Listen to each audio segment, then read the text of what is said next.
गुरुकृपेने लाभलेली ही कथा मनाला अपार शांती देणारी आहे। गमाई माऊलीच्या पोटी साक्षात लीलामूर्ती भगवानाचा अवतार होतो। ही पावन वार्ता समजताच संपूर्ण नगरी आनंदाने उजळून निघते। विक्रमाच्या घरी स्त्रियांचा मोठा मेळावा जमतो। सर्वजणी त्या दिव्य बाळाला पाहण्यासाठी आतुर झालेल्या असतात।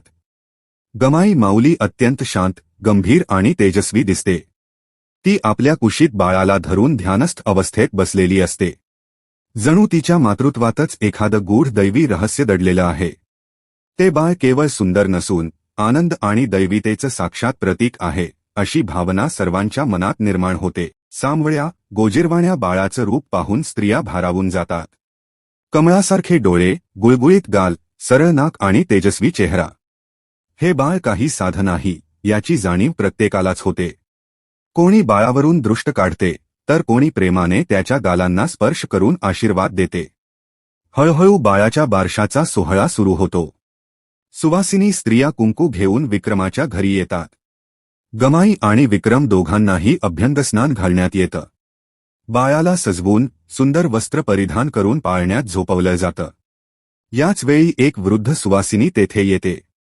ती बाळाला पाहून त्याचे तळवे, हात, चरण आणि डोळे बारकाईने पाहते।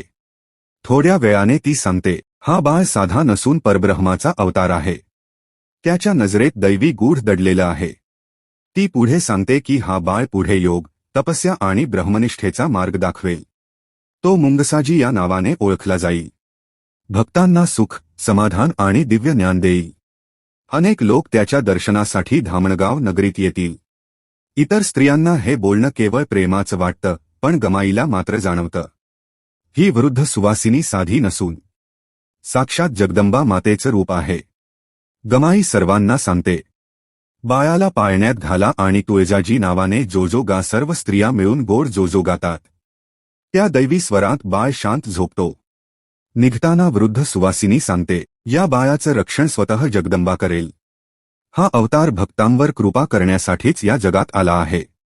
ही केवळ जन्मकथा नाही, ही श्रद्धा, कृपा आणि भक्तीची अमर गाथा आहे। कथा आवडली असेल तर लाईक करा, चॅनलला सबस्क्राईब करा आणि ही दिव्य कथा शेअर करा। जय जगदंबा माता, जय श्री मुंगसाजी महाराज।